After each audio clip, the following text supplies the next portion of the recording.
Present by Sameer Studio Karondi.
ये बात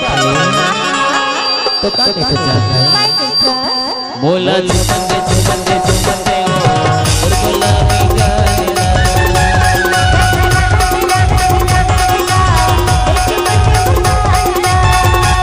मोला चुमंदे चुमंदे चुमंदे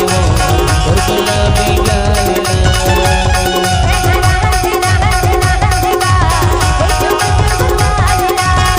तुरी पहले पहले ही वो आवतल पर ही ना तुरी पहले पहले ही वो आवतल पर ही ना बिगड़ गए तुरी तोर ए तू छोड़ बना डीजे समीर तभी तो गई तो काय था बोला चुमंदे चुमंदे चुमंदे ओ गुलाबी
अरे क्या हो अरे मोरे कुछ कहना है जी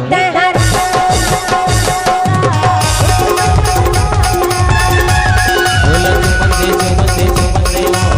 और गुलाबी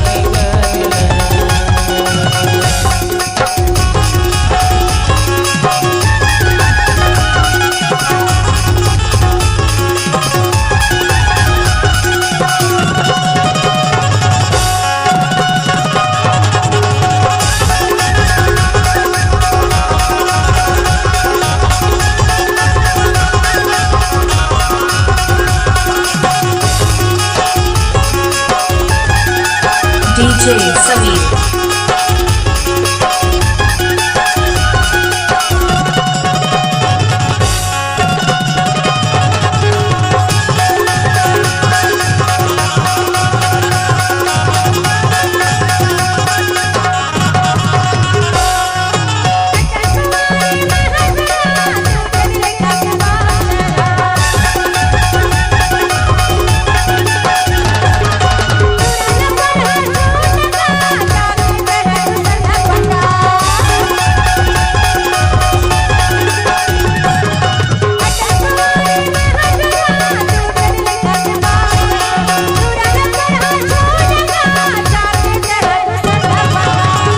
डीजे समीर तभी तो गई थे अरे क्या कहते हैं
हो जाए नहीं। हाँ तो कैसे कर डीजे समीर आपका हार्दिक स्वागत करता है।